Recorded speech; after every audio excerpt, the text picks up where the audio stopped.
Hey, I'm Alex Radcliffe from Boardgame.Co, and this is Game News and Week in Review, covering, well, news and the week in review, shockingly enough. Let's go ahead and dive into everything, timestamps down below for all relevant section, as well as links to, well, everything. Starting off with news, Cascadia, which is a game that I have really been loving a lot. I've made every opportunity, I've taken every opportunity to talk about just how much I enjoy that game, but Cascadia has become the #1 abstract on Board Game Geek, which, interestingly enough to me, I found out that the #1 abstract on Board Game Geek doesn't even make its way into the top 100, which is an interesting conversation in its own right, but not one we're going to have today. Also, TAC is shockingly low at like the 23rd abstract on BGG or something like that, which is something we should really remedy. But anyways, that's that. And I don't really think of Cascadia as an abstract. I understand the labeling system that would give it that. Completely understand it. I just don't, like, when I think of my favorite abstracts, Cascadia isn't in the mix. Cascadia is delightful and amazing and will make its way into the top 100, mark my words. But anyways, that is #1. Well, that's literally #1. #2, Too Many Bones. That's actually funny. I didn't plan any of that. But #1 is #1. #2 is Too Many Bones. Yeah, Yeah, don't quit your day job, Alex. I mean, actually do quit your day job, but do it so you can do YouTube, not so you can do comedy. Anyway, Too Many Bones. Too Many Bones has a smaller box, apparently. And shockingly smaller, by the way. It's a shockingly smaller box. If you see the pictures, it's shocking considering how little, the box is a huge reduction in size and supposedly has no reduction in the components. I don't know how that's possible. I haven't actually had my proper Too Many Bone box in a while because I have my trove chest. Otherwise, I'd be pulling this out and being like, how in the world did they do this? But they did it. So Too Many Bones base game now has a smaller box. I don't imagine the price point changed. Maybe it did, but I don't imagine it did. Maybe the shipping? No, they charge flat rate shipping, don't they? So yeah, it's a smaller box. It'll fit on your shelf better. That's always been a pain with the original box. Then Sleeve Kings. Sleeve Kings is going to be coming back to Kickstarter in February with their next iteration of their Kickstarter in general. Like, I'm actually running low on sleeves. I got in on their first Kickstarter when it first came out, and since then have not actually needed to get more Sleeve Kings, except because I just bought a lot of sleeves. I bought like a few $100s worth of sleeves to get myself like prepped for like years to come, and it did last years to come. But I'm now low on the main, most common sleeve size, the American standard out of it is the MTG size sleeves. 88 by something, I don't know, whatever they are. And so it's time for me to stock up, but that's going to be coming back to Kickstarter in February. Obviously, you don't get your sleeves in February, but I will definitely be stocking up there and probably placing an emergency supplies order to hold me over, to tide me over, you know, emergency rations. Next up, we have Play the Game, a new YouTube channel that has, I think, 2 videos currently, if I'm not mistaken. This is going to be brought to you from the same people that brought you Kids Planning and timestamp. I'll have a link to that channel down below. From there, we move into game news. Game news more specifically. So, games, all the new games, stuff like that, Kickstarters and non-Kickstarters alike. We have Runescape announced from Steamforged Games. Steamforged Games, their next IP game that they're bringing to the table, literally to the table, is going to be Runescape. They're bringing it both in RPG form and board game form. I am both excited and not excited at this news. I never played the original Runescape. I have no investment in that world, and when I Google pictures of Runescape, all I see is some textures that really need updating. I was a Guild Wars fan myself, and so I skipped World of Warcraft, I skipped RuneScape, I got in Guild Wars, and that's where I stayed for years, and then eventually left, because they did Guild Wars 2, which I didn't like as much as Guild Wars 1. Guild Wars 1 was amazing, just for the record. I mean, oh my gosh, it was so good. Anyways, let's not focus on Guild Wars 1, that could be a video in its own right. Maybe I'll do a video in its own right on Guild Wars. Maybe like one of those times where it's like Thanksgiving or Christmas and nobody's watching videos that day. Maybe I'll just do a video talking about why I love Guild Wars. And why I'm sad it's gone. Although I am happy it's gone, because I wouldn't have time for board games if I was still playing Guild Wars the way I used to. Anyways, I'm getting sidetracked. Runescape from Steamforged Games. I'm excited because it's Steamforged Games, and I consistently have been liking the games they put out. Not without complaints, granted, I understand, especially Horizon Zero Dawn over here on the shelf next to me. Really like that one. I will have a review at some point. I want to dive into expansion content and stuff, but I really like Horizon Zero Dawn, just with complaints. I love Resident Evil with, like, no complaints. Not no complaints. I wish the miniatures were more better. They're more IP attached. That doesn't do it for me. Maybe some small gameplay complaints. Yeah, I always have nitpicks. I always have things I want to see better, but that's true of every game. But Steamforged in general, I have enjoyed and appreciated their games, and so I'm excited for whatever they're doing for RuneScape, despite my complete lack of investment in the actual IP itself. We have 51st State Ultimate Edition. which if you watched yesterday's video, you already know. But 51st State Ultimate Edition is going to be on GameFound, launching in February. Basically, Portal Games is bringing the ultimate version of 51st State to your table. I'm assuming they'll have stretch goals, unlocks, all the stuff they've been doing. Portal Games has really embraced Kickstarter head-on, although they've embraced that price point as well. Although technically they've embraced GameFound head-on, they have not done anything on Kickstarter. But we'll see anyway what happens with 51st State Ultimate Edition. We have Ludus Magnus Studios announced The Breach, a new game that we have a tiny little trailer for and not a lot of news. I'll link to that down below. Supposedly more news coming soon, so maybe we'll talk about that next week. But as of right now, we have The Breach. That's all we have, The Breach, and a very cool video. But that's I'm excited, but not with any basis to be excited, if that makes sense. Next up, we have Brotherwise Games, a whole bunch of stuff from Brotherwise Games. We start moving more into retail here. Brotherwise Games has like 4 announcements. They have Castles by the Sea coming. They have Stormlight Archives miniatures coming. We also have an Overboss sequel or expansion, not really sure, one of those things. Overboss, a game kind of similar in vein to Cascadia and all those games. And what it's doing, you take a tile, you match it with a thing in it, you put them down, trying to build a grid, optimize your scoring, that kind of situation. Overboss is a fun little game. I need to play it more, but fun little game. I like Cascadia more, but Overboss definitely has its place. I still own it for now, and we'll see. I have to dive into it more. But anyways, they have an expansion and or sequel coming to the table. They also have Empire's Inn, which sounds fascinating. This is going to be from John D. Clear, if I'm not mistaken, and it's like a reverse bidding game, whatever that means. I don't know what that means. What's reverse bidding? Isn't that just bidding? I don't understand what reverse bidding is, but whatever it is, I'm certainly intrigued by anything John D. Clear puts out, plus the concept of reverse bidding, which I have no idea what it actually means. That's going to be what we have from Brotherwise. We also have Redcliffe Bay... not Radcliffe, that's my own bias on the table. I'm Radcliffe. We have Redcliffe Bay Mysteries. Redcliffe Bay Mysteries, another mystery detective game coming to the table. More and more we're seeing a lot of these in general. I just reviewed Suspects this past week, a really solid mystery game. And we have Redcliffe Bay, so we'll see what happens there. I like these games.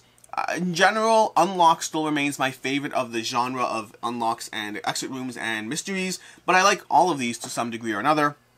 Then we have Quacks&Co. Now, I'm very excited about that one. Quacks&Co sounds like an excellent name. I should do that for like a channel or something like that, like a board game channel, like me and Jesse, like Quacks&Co. That would be like hilarious. But Quacks&Co. Quacks&Co is a kid's version of Quacks of Quedlinburg, which I'm definitely getting a copy, and I have to keep that copy no matter what because of Quacks&Co, which it just sounds like a good name. But anyways, that's going to be a Quacks of Quedlinburg kid game coming from the people who made Quacks of Quedlinburg. Can't remember the name right now. They're also bringing to the table Ach Schon Clever, I believe that's how you pronounce it, Ach Schon Clever, which is a kid's version of Ganz Schon Clever, giving you, again, that roll and write, intricate, this spins off that. In general, kid games are interesting to me because they generally fall into one of 2 categories, and it can go either way. They're either really well done adaptations of a game. Well, when I say kids games, I mean kids games that are based off of adult games. They either fall into these really clever implementations of games that distill some of the core focus and mechanics and give you a solid thing, or they just are weak versions of their original things, and weak doesn't mean better. So I find that I get both. Like, I know Stone Age I did not like. I thought Stone Age just took the most abstracted aspects of mechanics and just wasn't nearly rewarding enough in terms of what it brought to the table. But I've also played a lot of kids games versions of adult games that were excellent. Carcassonne for kids, I did not like that one at all. That was terrible. Although, I'm probably projecting my own opinions. People might like these games. I do like a lot of adult games that have become kids games. My First This, My First That. Just those 2 I mentioned are not amongst those categories.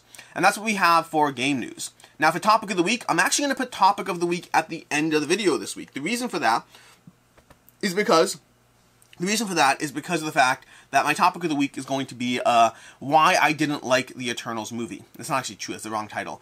Why I was only okay with the Eternals movie. And it's going to be very spoiler focused. Not very spoiler focused, but it's definitely going to have spoilers to a degree. And so I'm leaving it very much at the end. So at the end of this whole thing, I'll be like, hi, bye, and have a good one. And 3, 2, 1, spoilers incoming. So I'm going to do that at the end. We'll come to that soon. But that's the topic of the week, in case you want to see whether we align on the Eternals or not.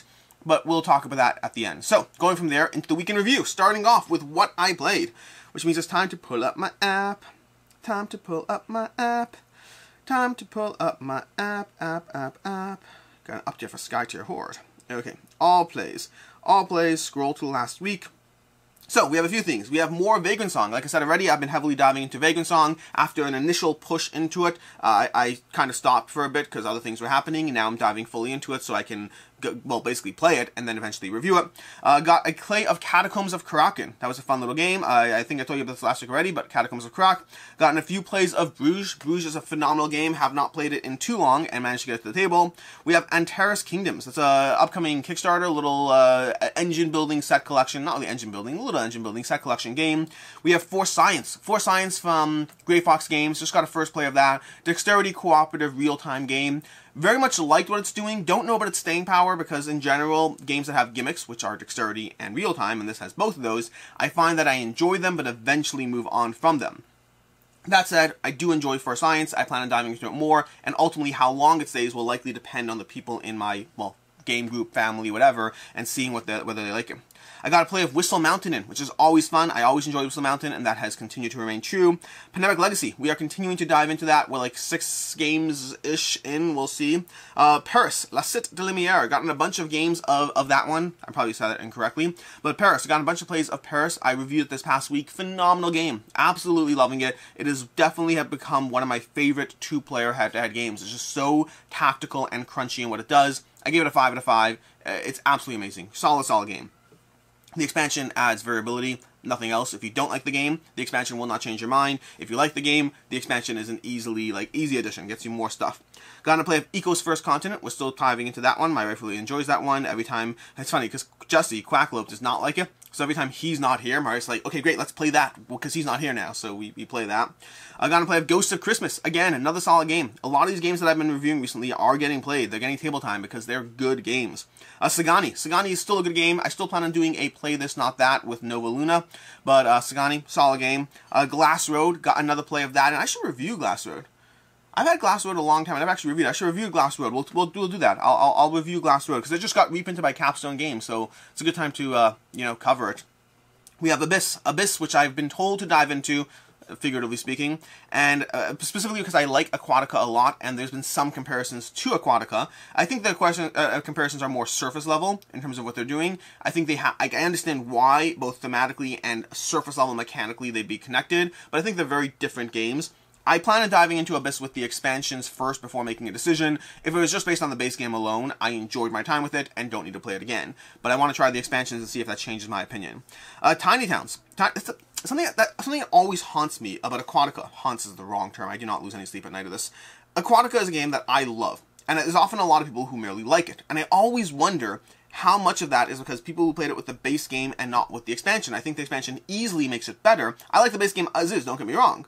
But I think that the expansion easily makes it better. And it's an interesting conversation around when you have a gap in opinion, sometimes that gap might be based on things like trying it with the expansion. Abyss is a game that I thought was good, not great. And the ratings on Board Game Geek reflect that, by the way. It's not like an amazingly rated game. It's a decently rated game. But then there's some people who swear by it. I wonder if that's from the expansions or not. We'll find out because I'm going to dive into it with both expansions that I have. We have, where are we? Tiny Towns. Got another play of Tiny Towns in. Still a solid game to pull out. It's still a game that I always like. I don't love it, but I enjoy it when I pull it out. We have Calico, continuing to play that one. Karak, again, got another play of Catacombs of Karak with my kids. Santorini, New York. Dived into Santorini, New York for the first time. Initial first impressions, not as good as Santorini. Needed more plays because there are interesting things about it that I did like more than Santorini, but as a full package, I think Santorini is more elegant, but I do need more plays than the single play to make a full determination. Encyclopedia. Got another play of Encyclopedia, which is I decided to do because we needed to film a playthrough for Quacklope's channel. So I like Encyclopedia, so I'm just happy with that. Speaking of which, got another play of Tidal Blades Rise of the Enfolders, continuing to dive into that. Three Sisters. Gotten a few plays of Three Sisters. Solid game. I need to cover that one. Not my copy, unfortunately. I need to get my hands on a copy. I hope to cover that one on the channel because it's basically Fleet the Dice game, but more of the same. And I like Fleet the Dice game, and I like Three Sisters. And maybe I'll do a full. You know what I'll do? I'll do a full play of that with Fleet the Dice game, Three Sisters, and Motor City, their newest upcoming game in the same genre. More Pandemic Legacy. Claim. Got in a play of Claim. A few plays of Claim. The trick-taking game. 2-player head-to-head trick-taking game. I have to wonder whether I actually like trick-taking, by the way, because more and more I keep saying I don't like trick-taking, and then I've been adding exceptions one at a time. You see, I always liked the crew, but I thought like the cooperative nature of it made it different. Then I loved Ghosts of Christmas, and I was like, this is trick-taking done well, and so I started exploring a bunch of other trick-taking games. And in that exploration process, I've played like 3 or 4 since then, and 2 of them were like, that's why I don't like trick-taking. I knew I didn't like trick-taking. One of them was not bad, but I'd rather play Ghosts of Christmas. And now we have The Claim, which is the newest one, and I'm really enjoying Claim. Claim is solid, so we'll see how that goes. Then we have Marvel United X-Men. Marvel United X-Men got a play of that in. What's up? Well, they got Marvel United X-Men, got a play of that in, and that is basically another 2 plays of Marvel United X-Men, which is actually on the table over here, and that is what I've played this past week, which brings us to the week in review, talking about the videos of the week. Starting off with Saturday. Last Saturday we had a review from Mutants, gave that a 3.5, that's from Lucky Duck Games. Really enjoy it. I don't know about its longevity in the collection, I really enjoy what it does, but also games that are 3.5s, or generally fall into the category of games that I like, stick around for a long time, but don't necessarily stay forever. Not always true. I do have 3.5s that have been there a very, very long time, but I do enjoy Mutants for right now. So for right now, that is sticking around. Later on Saturday, we had a review we had a playthrough of Oltree. Oltree, solid game, really enjoy it. We'll talk about it more when I do the actual review of the game. Then on Sunday I had my 1000th video. And for that, I went over the Board Game Geek Top 1000 games. In an hour and 10 minutes, I covered all the Board Game Geek Top 1000, and I saw there were interesting comments in terms of the general feedback was very well received, but the comments that I thought were interesting were, okay, let's cover it. There were some comments that were like, hey, that was fun to watch, but also not a lot of time to get useful information on those games. I completely agree with that. Completely agree.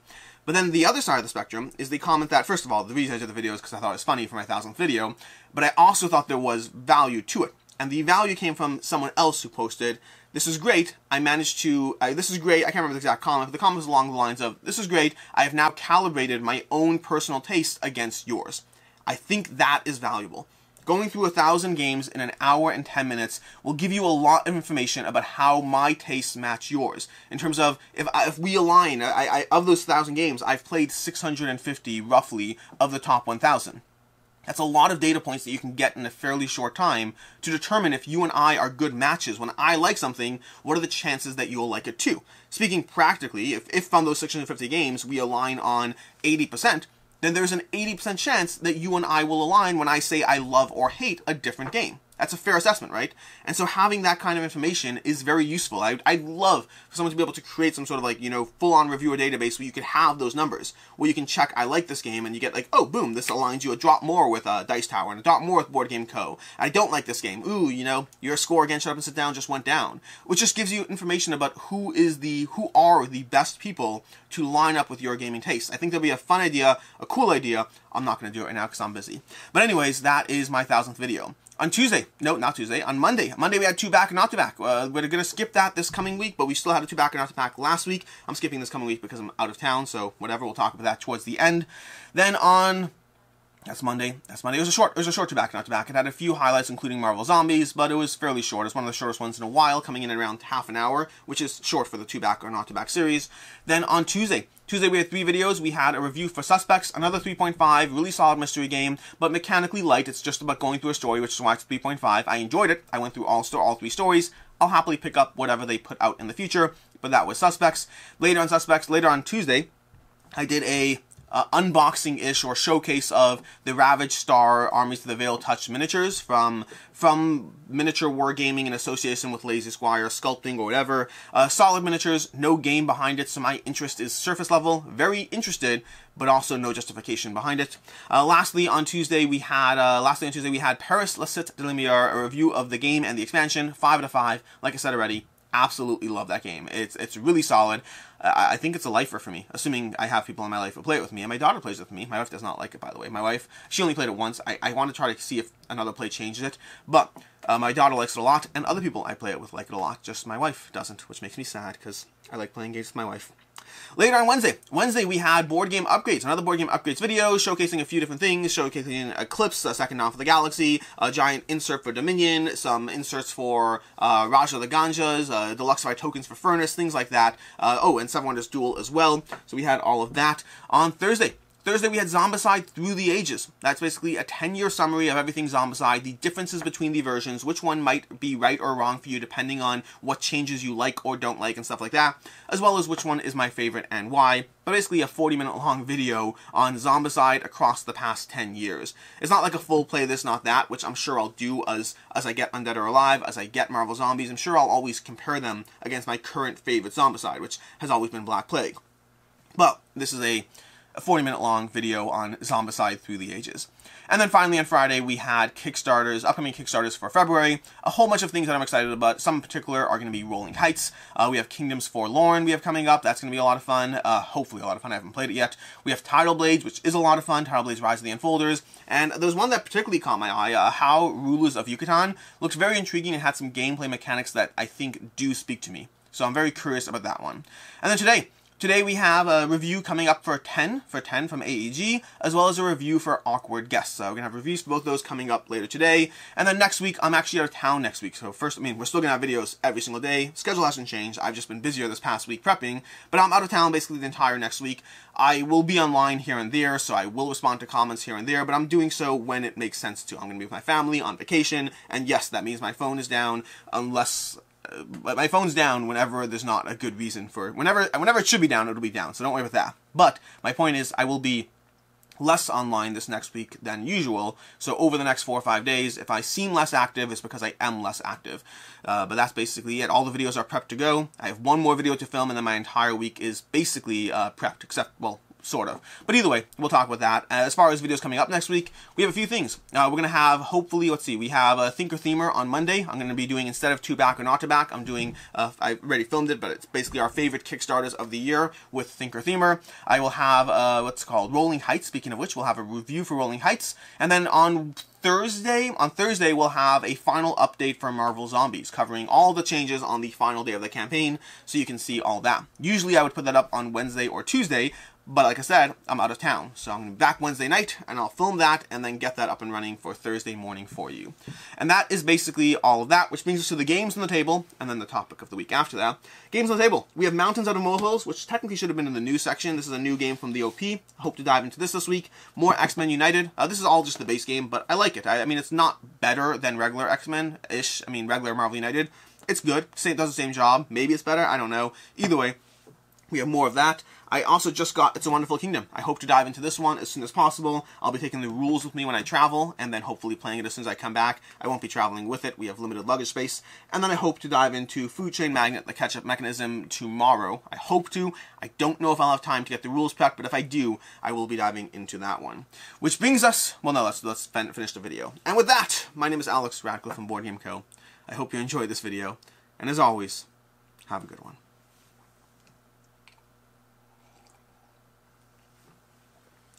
Timestamp. Anyways, now, topic of the week. Eternals. Why it didn't work for me. Now, first of all, it's worth noting, I think Eternals is better than Thor: The Dark World. Just get that out of the way. I think Thor: The Dark World is one of the worst movies ever, one of the biggest disappointments. The only redeeming quality it has is that Loki shows up for 2 minutes. I did not like Thor: The Dark World, I hope that's clear. But I think Eternals was better than Thor: The Dark World. I probably even enjoyed it more than some movies that I think fit better in the MCU. A good example is, I think, and this one might get me killed, I don't know, but I think I enjoyed Eternals more than I enjoyed Black Widow. I thought Black Widow was fairly boring, and I didn't like the spin on the MCU. But within the MCU, I think Black Widow is a better movie. If you take it outside the MCU, I think Eternals was more enjoyable for myself. Not a better movie, but more enjoyable.